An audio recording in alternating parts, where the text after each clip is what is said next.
time! VR boys, crank it up and crank it up loud. Virtual reality check. Absurd humor? Check. Weirdness?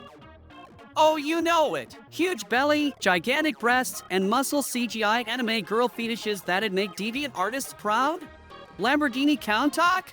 Let's go! The Imprisoned Media is that one amazing movie has answered the call of the need for originality and something that breaks the mundane repetition of superhero flicks and rinse and repeat franchises.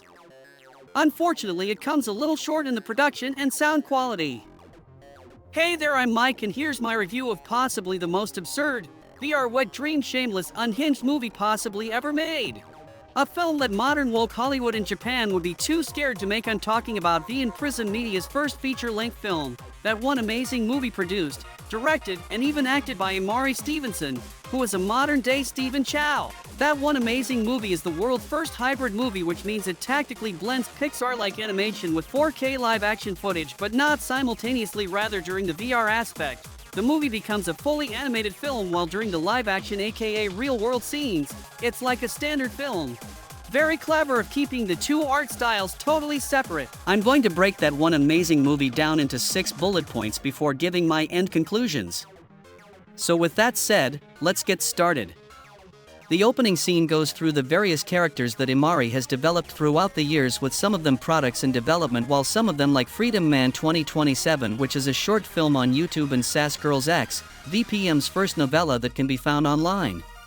Similar but not identical to Ready Player One, that one amazing movie is also a collection of various characters from different genres, except while Ready Player One feels like a reunion, that one amazing movie is like an upcoming catalog of what we'll be seeing, such as the upcoming feature-length animated film, Hyperworld Yojimba, which the main character Yojimba is featured in this film, along with other V and Prism Media Studios all-stars. While the presentation does give off an epic feel, the visual and sound quality does miss. There are times where that one amazing movie does feel like it's shot on a prosumer camcorder instead of a professional one, and there wasn't any professional equipment used, such as a boom mic. Actors' voices being too low, the sound of wind blowing, improper sound mixing, the list goes on.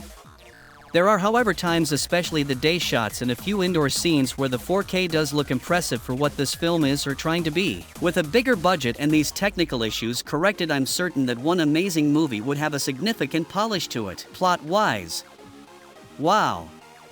Simply wow, that one amazing movie is different as far as that goes. While it's true it follows the unlikely hero story, it's far from your typical paint-by-numbers, play-it-safe story. I mean, the main characters are suicide-bounded hackers turned VR designers hoping to turn their lives around by attending this story's version of CES. If they fail, they'll cancel themselves. That one amazing movie is clearly aiming for a generation of young people who may have these thoughts, and is trying to give them hope and show them there's other ways. In spite of its weirdness and bizarre VR fight scenes, the storyline is very grounded and doesn't stray away from the main plot, which is 3 guys fighting modern-day corporate greed and trying to give themselves a reason to keep living on. Good godly messages, even if some people may strongly disagree.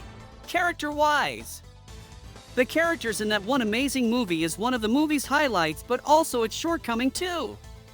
The digital characters strongly outweigh the live-action ones, as the actors playing the characters seem to have limited time memorizing their lines and overall getting into character.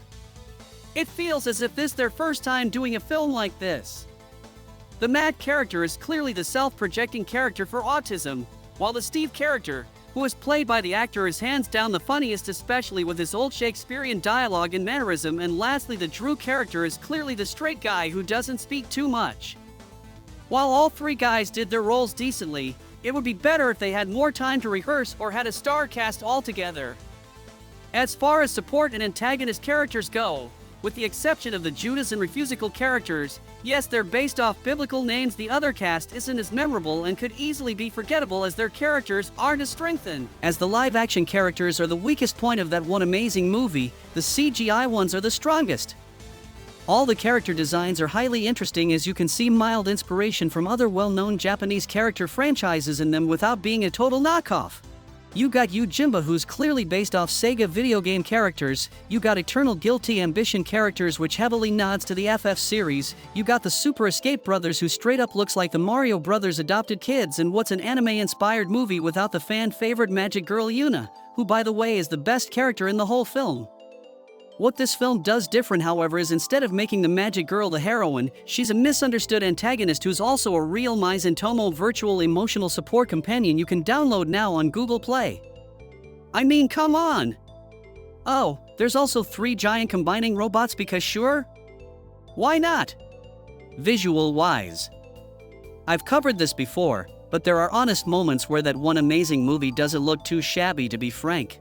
There are a few scenes where the scenery looks pretty decent if I was to be realistic, but however it still doesn't utilize what this film could be. It's obviously low budget, but it does, however, utilize the 4K, and when it shines it does. At best it looked like a high-definition B-rated film, not bad. On the digital side of things, that's where it shines the best. There are moments where the CGI does look almost photorealistic, especially with the giant robot battle scenes and most certainly the movie's finale. The lighting is superb, especially in this one scene called High School of the Damned, which pays homage to the survival horror genre, and the lighting is precisely the type of lighting you'd expect in the next Saw movie. The character models, while a little simple for some, has sharp textures, and the unique and original lighting called prism light really shines well, as there's a lot of reflections and shadows, especially with the mechas and the futuristic fighter jets.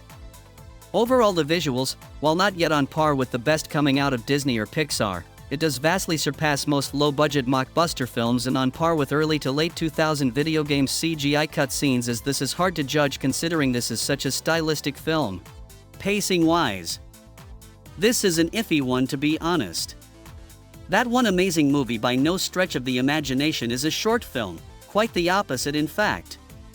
Coming in at almost 3 hours, 2 hours and 45 minutes to be precise, that one amazing movie is The Lord of the Rings of independent films. It is long. This film is very long, which for some is a very divided subject. Some people believe long films helps develop the film, while some people believe in short and sweet. I think this film could have easily and happily been at the average 2 hours mark. But however, considering this film is a hybrid and is literally 2 different style films sandwiched together, it carries its 2 hours runtime well, especially since it does have a very addictive and interesting storyline to keep you hooked. Originality and innovation-wise, where to begin? Giant combining mechas, women who bulk up to become female powerlifters, a yandere magic girl who turns into a bloated belly giantess that's busting out of a high school located in a desolated wasteland, a young lad is force-fed a banana by a woman of color. The 2 main villains are literally the devil's name in reverse, and the other's name is the name of the guy who double-crossed Jesus to highly enforce these are really bad fellas. Every fight scene ranging between fighting in a low-polygon PlayStation homage world to fighting a giant woman called Lustful Greed who's literally made of money. The frigging Lamborghini Countach, one of the most outrageous supercars ever made, is appropriately in this film, which makes it feel right at home, and the cheesiest but most amusing dialogue I've ever heard. This is some of the many few things about this film that's original and innovative. Also, this whole film can be experienced in lovely virtual reality by downloading the film on Google VR. It's best to have a high-end virtual reality headset or a very powerful smartphone. Conclusion: I like this film, I really do. That one amazing movie is what rock and roll was like when it first came out. It's like the very anime it pays a homage to when anime was first introduced. Is it perfect? Far from it. The production quality definitely needs a lot of improvement, especially with the live-action side of the film. This movie is a guilty pleasure. This is a film meant to reassure yourself that originality, innovative and passion is still alive and healthy. It's just not in woke mainstream Hollywood, which only appeals to the mass and gives us recycled superhero junk food. You don't look at this film for what it is, rather you look at it for the potential it shows. I for one am looking forward to seeing what this hyper-world Yojimba has to offer next, because if that one amazing movie has anything to show, then folks, we're in for one hell of a ride. I give this film a generous 8 out of 10. Innovation, creativity and originality is definitely there, but is hindered by its own technical limitation and its clearly low-budget appearance. That one amazing movie is currently available on Amazon Prime, Crackle, Fubo TV, Philo, and Apple TV.